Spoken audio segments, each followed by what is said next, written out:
It is a case that could reshape the balance of power between the states and the presidency.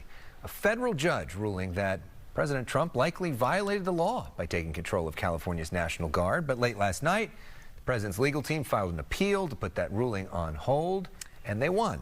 Fox 11's Phil Schuman joining us in studio with the very latest. It changes. Well, that's right. Yeah, it changed quickly last night. So basically, Newsom won the first court battle, but the higher court put it on hold. That higher court, the Ninth Circuit Court of Appeals, which scheduled a June 17th hearing, that's on Tuesday. President Trump praised the decision, but Newsom slammed it as monarchical. On Truth Social, Trump wrote, "The appeals court ruled last night that I can use the National Guard to keep our cities, in this case Los Angeles, safe.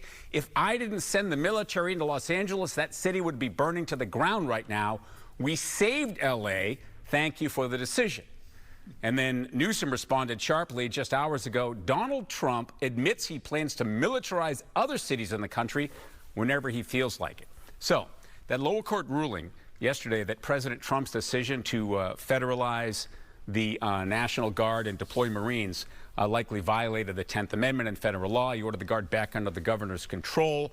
But again, that's on hold for now. The Ninth Circuit Court issued that stay, so it allows the troops to stay here at least until that hearing on Tuesday. No real explanation from that higher court, but stays like this are often used to keep things as they are while legal issues are reviewed. We've been following this case with attorney Neama Rahmani, and we spoke about these issues and what's going to happen on Tuesday. These aren't complicated issues, but the question is, how will the judges view the law? Do they think that this was a rebellion or a peaceful protest? Reasonable minds can differ. Do they think that the National Guard are necessary to help execute federal law? Again, there's a lot of different opinions on that.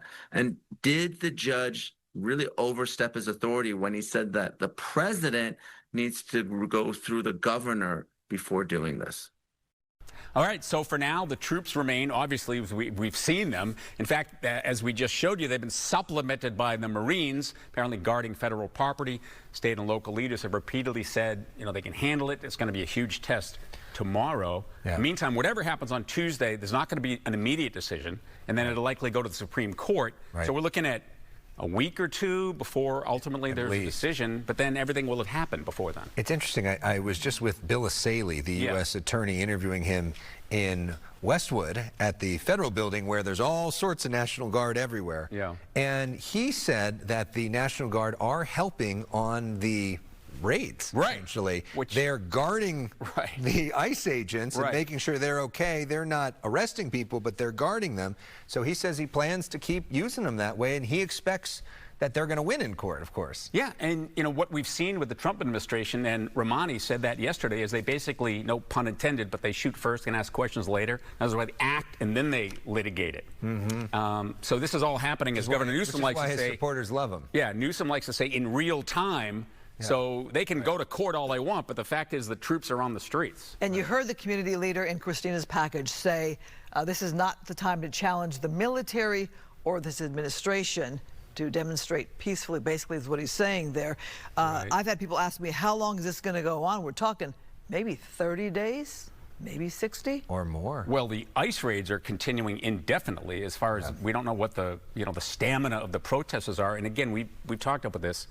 And I know we're keeping an eye on Mayor Bass, but there's a difference between the protesters and the anarchists who just want to create chaos and destroy things regardless of the issue. Right, and we'll see if they're out in force tomorrow along with these King's Days. Usually they're out more so later into the evening, most of the protests tomorrow during the day. But we're going to keep an eye on all of it all over Southern California tomorrow and the country, all 50 states. As we talked about on TMZ Live today with the organizer of this whole thing, all 50 states are doing No King's Day. They expect millions of people to participate. And then you have the president's military parade celebrating the Army. In Washington. Yep. But they're not doing a King's Day parade in Washington because they didn't want to compete with that.